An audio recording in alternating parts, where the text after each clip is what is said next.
Classification of religion. जैसा कि हमने रिलीजन के ऊपर बात कर ली, रिलीजन अकायद का नाम है, एहसासात का नाम है, रस्म व रिवाज का नाम है और स्पिरिचुअलिटी का नाम है, और इसके बाद हर रिलीजन जो है वो अपनी उसकी एथिक्स और वैल्यू सिस्टम होता है। अभी हम बात करते हैं कि जैसा कि ये टॉपिक जो है वो सेल्फ एक्सप्लेनेटरी है in a sense that religion is divided into different categories, different classes, जिसको हम क्लासिफिकेशन कहेंगे। और ये डिफरेंट लोगों ने इसको कैटेगराइज किया है, इसको क्लासिफिकेशन किया है। सो क्लासिफिकेशन को पहले समझ लें कि क्लासिफिकेशन है क्या। So it is necessitated by the diversity, complexity and greatly increased knowledge of religion. So जैसा कि रिलीजन आगे आगे इंप्रूव होता गया, अगर हम क्रिश्चियनिटी की बात करें तो 2000 साल यानी तकरीबन पीरियड इसका बनता है। इसके बाद इस्लाम की अगर हम बात करें तो उसका 14th 15th सेंचुरी के लगभग आपको इरा उसमें नजर आता है। और Hinduism that is too old. So उसमें अगर देखें कि जैसा जैसे रिलीजन के ऊपर एक्सरसाइज हुई, इसके ऊपर रिसर्चेज हुई, तो ये ज़्यादा चीज़ें डाइवर्स होती गई, ज़्यादा पेचीदा होती गई, ज़्यादा गहराई में इसकी लेंथ ब्रेड्थ जो है वो बढ़ती गई। और फिर जो ही आगे गया, लोगों ने फिर इसको डिवाइड करना शुरू किया। सो क्लासिफिकेशन ज़रूरी हो गई। मसला क्लासिफिकेशन का यूं पेश आया कि जो डेवलपमेंट खास तौर पे साइंटिफिक स्टडी ऑफ रिलीजन, ये बड़ा इंपॉर्टेंट है। कि जब अरब में इस्लाम था तो इतनी, उस वक्त की बात है कि इतनी साइंटिफिकली, वेरी एम्पिरिकली, जिसको वो रिसर्च, ना तो टूल थे, ना मेथडोलॉजी थी, ना इस्लाम को कोई इंटेलेक्चुअल चैलेंजेस पेश थे। लेकिन जो ही आगे रोमन एम्पायर में इस्लाम दाखिल हुआ, और फिर ईरान में, और फिर आगे हिंदुस्तान की आगे बात करें या सेंट्रल एशियन स्टेट्स की बात करें, तो फिर उसके ऊपर चैलेंजेस, इंटेलेक्चुअल, फिलोसॉफिकल सवाल आए। लेकिन with the dawn of the scientific revolution, जिसको आप टेक्नोलॉजिकल, साइंटिफिक, इंडस्ट्रियल रेवोल्यूशन जब आए, उसके बाद फिर इसके ऊपर साइंटिफिकली रिलीजन पे काम हुआ, तो फिर क्लासिफिकेशन और बढ़ गई। सो रिलीजन की जो स्टडीज हैं उसके ऊपर कंपैरेटिव एनालिसिस होना शुरू हो गए।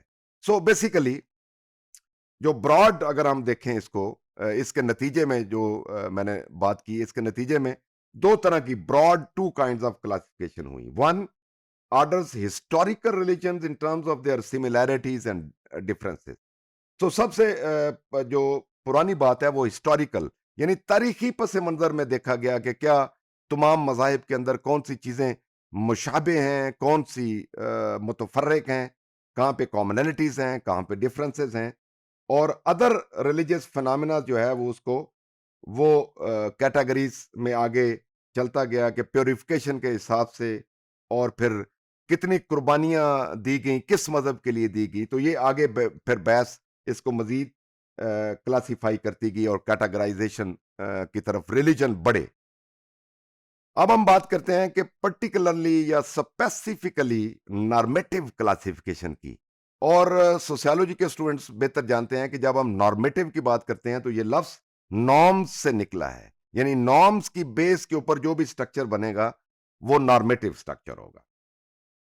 So this is the most common type of classification, जिसको आप हिस्टोरिकली कह लें कि एक बेस्ड ऑन हिस्ट्री, कि तारीख के पस मंजर में रिलीजन को देखना, और ये नॉर्मेटिव क्लासिफिकेशन कहलाती है।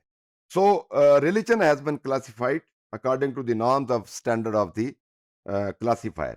यानी इन्होंने जो भी क्लासिफायर्स थे, उन्होंने जब इसको, मजहब को क्लासिफाई करना शुरू किया, तो बुनियाद उनकी हिस्ट्री थी। बुनियादी तौर पे हिस्ट्री को क्रक्स माना गया, और हिस्ट्री में खास तौर पे जो नॉर्म्स थे उनको बुनियाद बनाया गया।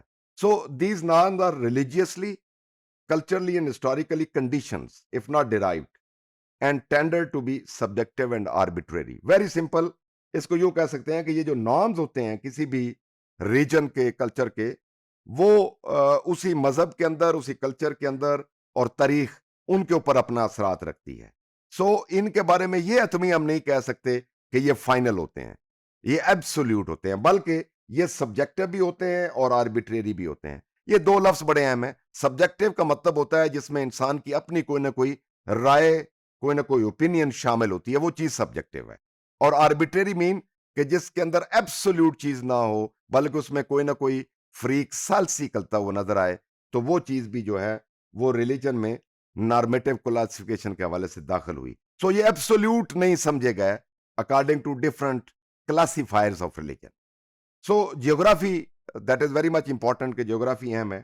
تو وہ جیوگرافی بھی یعنی ہسٹری بھی اس میں کردار اس نے ادا کیا. اور اس کے بعد ہم بات کرتے ہیں کہ ریلیجن میں جو جیوگرافی ہے کہ کہاں کہاں پہ کون سے جیوگرافیکل لوکیشن میں ریلیجن جو ہے وہ گرو ہوا. جیسے سب کانٹیننٹ کی بات کریں تو یہاں پہ آپ کو ہندوازم گرو کرتا نظر آ رہا ہے سینچریز اولڈ.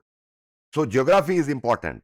اور اگر ہم اسلام کی بات کریں تو آپ کو مکہ مدینہ یعنی عرب، اور عرب سے آگے اگر ہم کرسچینٹی یا جوڈائزم کی بات کریں تو آپ کو پلسٹائن جو ہے خاص طور پہ شام، ایران، عراق، یہ جو خطہ ہے جیوگرافیکلی یہ ہمیشہ امپورٹنٹ رہا ہے. سو سمپلی موسٹ جو کلاسیفیکیشن کے نتیجے میں کیا ہوا کہ جب کلاسیفائر نے کام کیا پھر انہوں نے کہا جی کہ کچھ ایسٹرن ریلیجنز ہیں، کچھ ویسٹرن ریلیجن ہیں. یعنی ایسٹرن ریلیجن سے مراد یہ ہے کہ جاپان سے شروع ہو جائیں، فار ایسٹ جتنے بھی کنٹری ہیں، پھر سینٹرل ایشیا کی بات کریں، پھر ساؤتھ ایسٹ ایشیا کی بات کریں تو یہ 55-56 کنٹریز بنتے ہیں ایشیا میں. ان کو ایسٹرن نیشن کہلاتی ہیں. اور ویسٹرن ریلیجن سے مراد یہ ہے کہ خاص طور پہ ویسٹرن یورپ. لیکن جب ہم ویسٹ ریجن کی بات کریں تو ویسٹ سے پھر مراد ہماری نارتھ امریکہ بھی ہوتی ہے، یعنی ویسٹرن یورپ پلس نارتھ امریکہ، جس میں کینیڈا اور یونائٹڈ اسٹیٹس آف امریکہ شامل ہے. سو ویسٹرن جو ہیں اس میں زیادہ کرسچینٹی خاص طور پہ جو ویسٹ یورپ میں پھیلی، اور اس میں آپ کو یورپ میں، ایسٹ یورپ میں، ویسٹ یورپ میں، پھر نارتھ امریکہ میں آپ کو اس طرح کرسچینٹی جو ہے وہ نظر آتی ہے. اور اس میں دوسری جو ہے وہ جیوز ہیں. اس کے بعد پھر اسلام نے چونکہ بہت اسپین میں کچھ مسلمان تھے، لیکن ویسٹ یورپ پورے میں اس طرح کوئی بھی کبھی اسٹیٹ کے اوپر اسلام ایز اے اسٹیٹ ریلیجن کبھی بھی نہیں رہا. سو وہاں پہ ہمیشہ کرسچینٹی اور جوڈائزم اس نے ویسٹ یورپ کے اوپر ایز اے اسٹیٹ. اس کے بعد جیوگرافی جو ہے وہ زیادہ آسان ہے، کنوینئنٹلی انٹیلیجیبل، یعنی سمجھ آتی ہے ایزیلی کہ جی یہ جیوگرافی کے لیے ہم اس کو ڈیوائڈ کریں، لیکن یہ بھی کوئی حتمی جو اس میں چیز نہیں ہے. So for the significance of the geographical conversation especially on a large scale. So تمام جو اسٹڈیز ہیں، پرٹیکولرلی جو ریسنٹ اسٹڈیز ہیں اس کے حوالے سے ابھی یہ فائنل نہیں ہے کہ ہم کسی ایک خطے کو کہہ سکتے ہیں کہ یہ فلاں ریلیجن کا ہے اور یہ خطہ فلاں ریلیجن کا ہے. اس کی سب کانٹیننٹ میں اگر مثال دیں تو یہاں پہ ہندوازم اوریجنیٹ ہوا، لیکن بعد میں مسلمان بھی یہاں پہ آئے اور الٹیمیٹلی پاکستان وارز وجود میں آیا جو کہ سب کانٹیننٹ کا حصہ تھا. بنگلہ دیش کی آپ مثال لے لیں. تو اس لیے وہ جیوگرافی بھی آربیٹریری اور سبجیکٹو اپروچ ہے ٹو کلاسیفائی دی ریلیجن.